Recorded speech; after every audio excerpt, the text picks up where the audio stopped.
Hey, Movie Show Plus, folks, how you doing? Greg Russell, along with the one and only Tom Santilli. I can't believe I'm out here, Greg. I can't believe we're together. I know, this is crazy. Most people don't see us in Detroit together, and then when they do see us together, we are in California at the premiere of Glass Onion, Knives Out Mystery. Just incredible. This is a very fun Netflix movie. Check it out, folks. Guaranteed. It'll have you guessing all the way to the end. I can't wait for us to try and figure it out, too. It's a star-studded cast. It's in theaters for 1 week around Thanksgiving, and then it'll be on Netflix for everybody to stream in December. It's an awards-worthy movie. It's got an all-star cast. Rian Johnson, the director. So, yeah, let's get in there. All right, enjoy. And with more Movie Show Plus coming up, we'll be right back.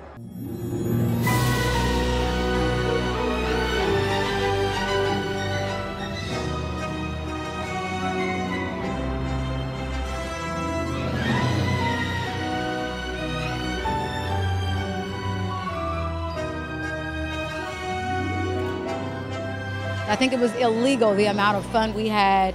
Game-changing, life-changing, special experiences that you would just never forget as a performer. This is just a good, entertaining laugh. I just feel lucky to have elbowed my way into this cast. When you watch them, you just disappear into it, and I think that that's what everybody needs right now.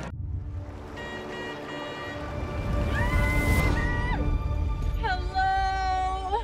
Oh my God! Crew, we've arrived. Disruptors have assembled. Welcome, gang. We got a great weekend. Who's that? Benoit Blanc, the detective? Mr. Blanc, I cannot overstate my gratitude to be here. When's the murder mystery start? I've invited you all to my island. Hi! Because tonight, a murder will be committed. My murder. Once you're dead, will we still be able to talk to you? Yeah, I'm not playing dead the whole weekend, dude. Well, this is truly delightful. Across the island, I've hidden clues. You will have to closely observe each other. If anyone can name the killer, that person wins our game. Any questions? Halle Berry, that has a kick. Oh my God, what happened? Holy Ladies and gentlemen, there's been a murder, and the killer is in plain sight. For at least one person, this is not a game. I must insist that nobody touch the body. Jeez, detective, who killed the party? I need to find a motive for murder. Everyone would stab a friend in the back to hold on to this rich bastard. Deal with it. You're all friends. Why would anyone commit murder?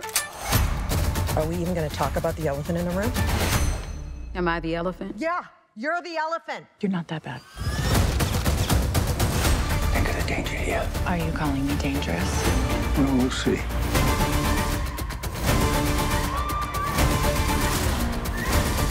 Let it all out. Hell yeah! This is reckless. The killer wouldn't hesitate to kill again if it covers their tracks.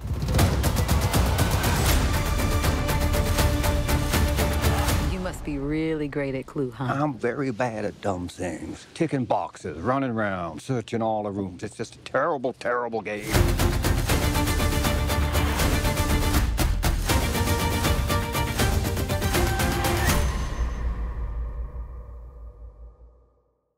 Very, very early on when we were making Knives Out, I remember being on set with Daniel and just really enjoying the working relationship, enjoying how the whole cast was feeling, and just talking with him about how if this thing works, it would be really fun to do more of these. The thing is, we had no idea if it was going to work. When I was writing it, I actually, even like, you know, good friends of mine who I usually show my scripts to, even if they enjoyed the script, they were kind of like, you know, you sure you want to do like just a whodunit next? Like, and so I really didn't know how much, if there was going to be an audience for going back to this form. And so I was really delighted when there was, and the idea that we could then make more of them, we just sprung on it. Rian Johnson. I mean, it's a simple answer. It's just, you know, the first script was a laugh out loud funny to read, and this one was, and you know, it was a no-brainer really, just to come and work with him again, and also to get to work with. We had such an amazing cast in the last one, and you know, I thought how we were going to top that, but we you know, we've equaled it, and it's very different, and it's just so the working experience more than anything, just to come and be on set making these movies is such fun. We were together a lot, just for, you know, to save time, and just because that's the way that it was on this particular location. That's very rare for film. So we spent a lot of time together, and that was another gift of this movie. The generosity, the spirit of generosity that flowed among us, and the way we really became a little ensemble is very special to me. I hold that dear to my heart. I love him so much, Leslie Odom Jr. Leslie Odom Jr. and I also had been working as husband and wife in an animated show called Central Park, in which we sing together and act together, and we had been doing that for like maybe a year and a half beforehand, and had never really, you know, in animation, you never really meet the people that you're working with. So this was the first time that we had actually, even though we had been, I was like, ah. So it was a dream to work with him. He is a peach. Love him so much. Well, one, I was a big fan of the first Knives Out and Rian Johnson's work. I saw Looper, and I was blown away. I was like, this is something that I would have written. This is something that I absolutely am like blown away watching. And if I ever get an opportunity to work with this director, I'm saying yes.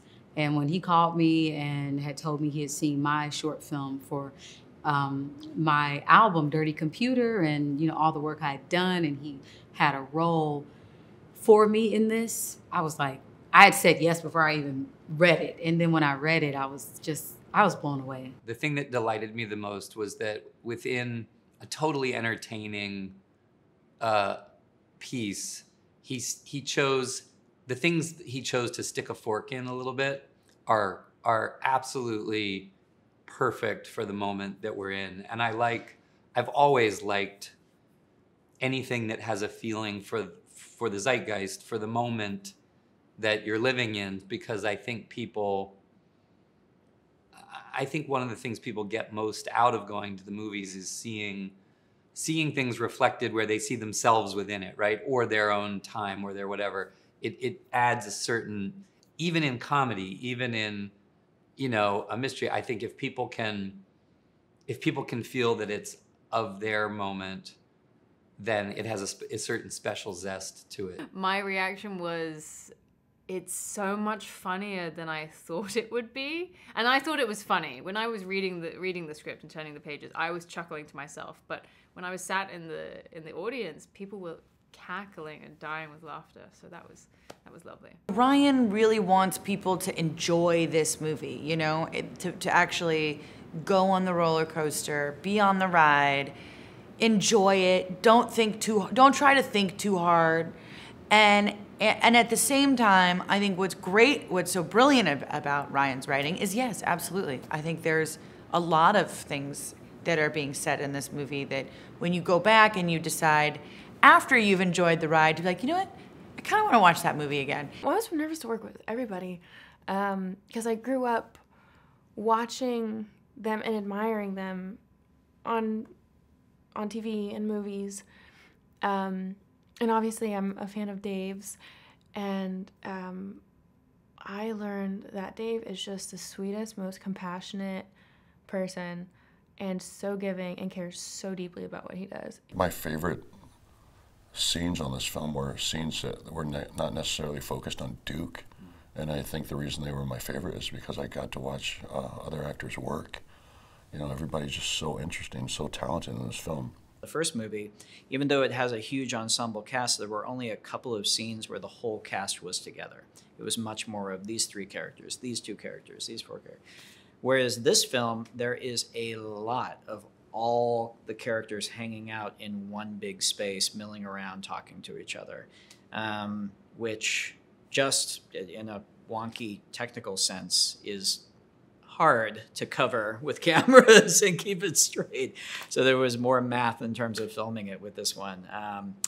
But the vibe was strikingly similar to the first one. If I remember at some point in the shooting, Daniel and I just kind of looking at each other and saying, I don't know what we're doing right, but let's just not talk about it and hope it keeps happening. This movie comes in theaters for 1 week around Thanksgiving, and then it's on Netflix later in December. So we'll see you on the other side.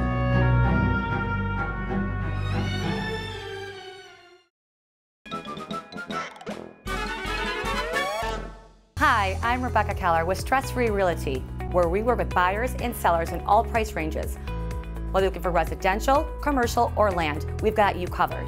Our lending team can have you qualify within 24 hours and have you out searching for that perfect property within just a few days. Call or scan the QR code that will take you directly to my website where you can apply for financing and search for that perfect property. Working with my team is guaranteed to be stress-free.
Hi, I'm Rebecca Keller with Stress Free Realty, where we work with buyers and sellers in all price ranges. Whether you're looking for residential, commercial, or land, we've got you covered. Our lending team can have you qualify within 24 hours and have you out searching for that perfect property within just a few days.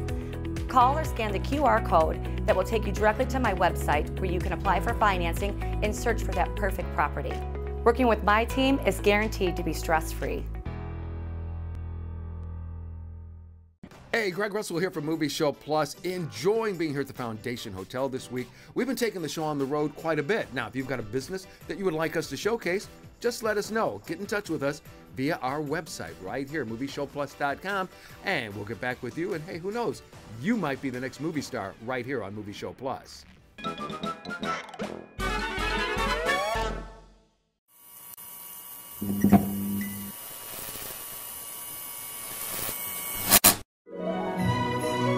Life moves fast. One day you're playing kick the can with kids named Flick and Schwartz. I triple dog dare you! And the next thing you know, you're a certified adult. Ralphie! Ralph, dear old man. Fragile! He was the best. Ralphie, promise me we're gonna make this a wonderful Christmas. That would make your father so happy. I promise. Really enjoyed this. I mean, it was almost like everybody's family reunion. I mean, since the first movie had been a part of all of our lives for 40 years, just to see you guys, it had to just be something special for you too, I know. It was, yeah, thank you. We certainly wanted to get it right. A big element of that was getting all of the original cast, those that are still with us, the kids back.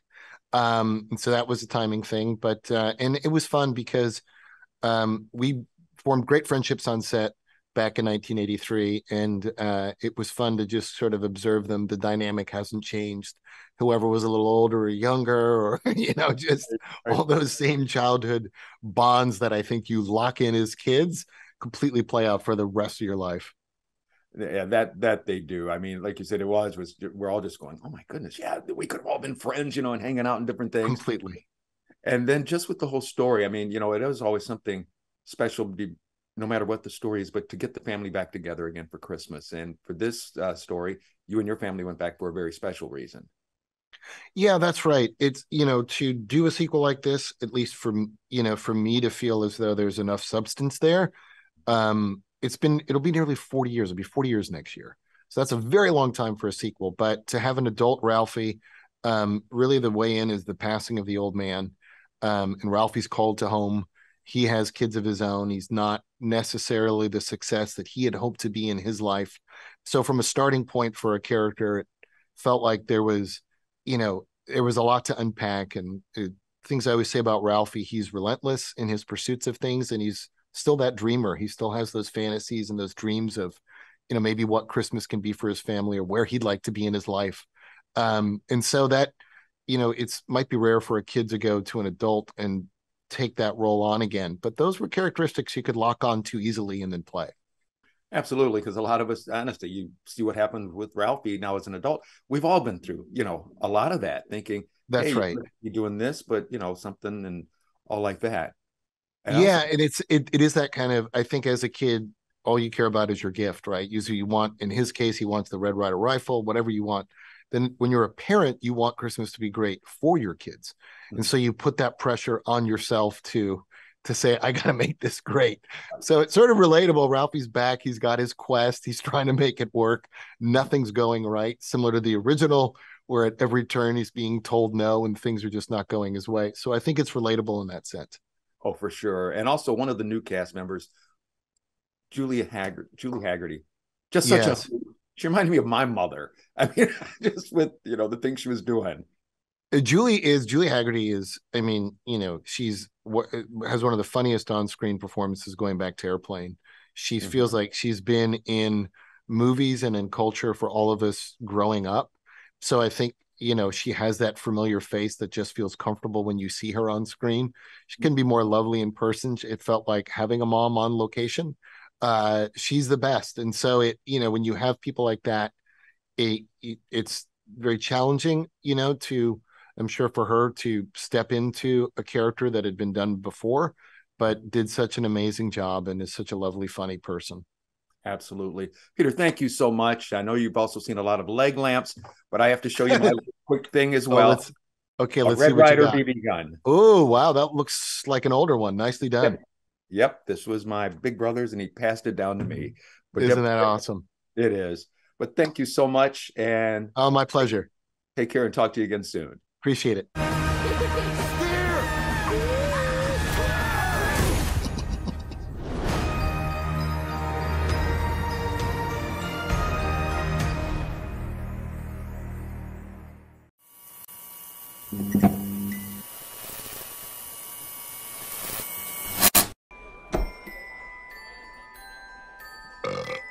You ain't driving, are you? I steer a little, but the ranger do most of the work. This is my 4th year as a Santa. How about you? I started the whole damn thing. Hey, David, how are you? Good. How you doing, Greg? Great. Good to see you. And I just have to think, I mean, all of us growing up, of course, we love Santa. Then after we became parents, we became Santa. This just had to be like the most fun type of Santa to play. He's not just the rosy cheeks and drinking cider. He's out there kicking butt and taking numbers. Yeah, he's got to do something with that stress. Got to release it. It's nice. That's for sure. And I mean, just quite the story where he winds up having to help this family, and he definitely figured out who was naughty and who was nice. Because I know we're pulling out every cliche. Absolutely. But at the heart of it, there is this like you know, little girl who is struggling with her family issues and believing in things, and she really wants to believe in Santa Claus. And, you know, amidst all this violence and this insanity and this action, there's like this very sweet, heartwarming story of like a little girl and her relationship to Santa Claus, the real Santa Claus. And it's quite beautiful that those two things could coexist as they do in the movie. Right, because like you said, you know, like she's got the things going on at home, but then and that's always the beautiful thing about kids, you know, where it is that belief in Santa Claus. That's what kind of helps people get through, like even the entire year. Like, I can't do anything wrong, I got to do everything right, because if not, your guy isn't coming with that magic bag and, you know, pulling anything out. Yeah, and it does it's make you true. wonder. And there's extra incentive this year, I guess, to not be naughty, because we see what happens to people on the naughty list. It's really much more than a lump of coal this year. That's for sure. And like I said, it is a comedy, but then also definitely a heartwarming story. But then, you know, so many tip of the hats to other, you know, things that we've seen in other Christmas movies and different things. I mean, you've even got Ellen Griswold in this film. It's pretty great. I know, it's pretty great. Beverly D'Angelo is fantastic. I know, such a legend. Yep. And then, you know, just for yourself, what was it like even just putting on? I was a mall Santa Claus once, believe it or not. No, really? Yeah. Well, the funny part was I was like 25, 130 pounds. They had to pad me up. By the end of the season, I had lost 10 pounds from sweating it out in that suit. Yeah. Oh, that's hilarious. What was I it was like looking for at your you? white like goatee. I was thinking like, oh, it might work now. Yeah, it's a good little Santa beard you got going on. Yeah, that outfit was it was wild, you know, because one of the things we wanted to explore with it is, you know, Santa has this sort of mall quality to him, but underneath, he's this guy who's been around for 10,000 years. And we don't really know where he's come from and what his origin story is. And I think as the movie progresses, you see we get into a little bit of like, he wasn't the nicest guy in his past. And so, you know, the costume had some of that as well. It wasn't the felt. There's like a leather quality to the whole thing. And the fur is real fur. And, you know, there's kind of our director was Norwegian. So there's this real kind of Norwegian beast man underneath it, this Norwegian Viking sort of thing to it. And so, yeah, it was sort of a non-traditional Santa outfit in that way. But, you know, when you dress up and you put the whole thing on and get the bag, it's like immediately I grab a couple selfies and send them to the kids and tell them to, you know, be nice this year. Right. Let them know, you know who Dad really is, right? Yes. Okay. Okay. Exactly. You want presents this year, you know, you got to answer to. For sure. David, thank you so much for your time. And from one Santa to another, have a happy holiday season. And thanks again. Happy holidays to you too. I gotta watch. I believe in you, Santa.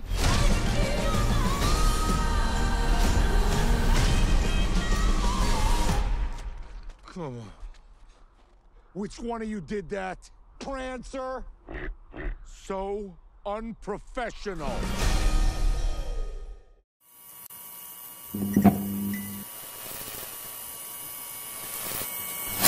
Elizabeth, how are you? I'm good. It's nice to meet you. A pleasure meeting you as well, even though I feel like I know you, because I was this season just really pulls you in. And I mean, you did an excellent job, and, you know, been reading other folks have been saying the same thing. So congratulations. Thank you. Thank you. And I just want to ask you, what was it like taking on this task of portraying one of the most notable people and known people of the 20th century? It was daunting. And it was also a kind of challenge I couldn't really turn down. I was a big fan of the Crown in a really sort of natural, honest way. I really watched it and loved it, and I used to binge it, and I didn't foresee that I would be a part of it. And so then when it came my way, it's the kind of environment, it's the kind of quality of filmmaking for television that you really, because that's what it feels like to me, sort of like making 5 films in a way. And that's the kind of thing you really want to do, you know, and you know that the writing is so good and that the way that these characters are written is so complex and there's so much time with them on screen. In a way, it's a no-brainer as an actor. You just think, I have to have a go at this. Why would I not do that? But of course, it's that funny thing that once you say yes, then you sit down at your kitchen table and you think, how do I do it? How do you go? Like, what's the entry point? And you know, goes without saying that with the real Princess Diana, there's this incredible love and people feel her so close still. And I'm one of those people on that side of the line. I totally understand that. And so I had to do some psychological maneuvering to be able to go sort of come at it from the other direction. Like you said, daunting task, but you pulled it off and did it very well. Elizabeth, thank you so much for your time. Thank you. And cheers to you. I love that. I like this. One of my favorites. I love it. Thank you so much. That's going to do it for another edition of Movie Show Plus. I definitely love that you're watching the show. Thank you so much for making it a part of your day. Whenever you're watching this, whether it's online or on television, you can always find all of our episodes, including movie reviews, all of the interviews that me and Greg do with celebrities. Everything can be found on movieshowplus.com. And there's also an e-newsletter, if you didn't know. You could sign up on the website for the e-newsletter, and basically you'll get occasional emails from us that will keep you in the loop as to what is new with the show, when we have new episodes, what me and Greg are doing around town. But also we send out a lot of free ticket offers, free advanced movie screenings, some raffles, some other things that we do. So again, it's free. You can cancel at any time. Join the Movie Show Plus VIP e-newsletter today. If you really like our show, you can show us your support financially by supporting us on patreon.com. You can become a Movie Show Plus Patreon. Go to the link on your screen. So if you have it in your heart to support us, please do. Again, you could do it for as little as $3. If you go up to higher levels, you can actually win some Movie Show Plus swag, sweaters, tote bags, coffee mugs, and all that kind of stuff, including some other free exclusive movie swag. Please check that out if your heart so desires. I'm Tom Santilli. That's going to do it for this edition of Movie Show Plus. I'll see you guys all out at the movies. Check out movieshowplus.com to watch this episode online and for exclusive content, extended interviews with Greg Russell, and a complete archive of movie reviews with Tom Santilli. Also, make sure to like and follow us on social media and on our Movie Show Plus YouTube channel.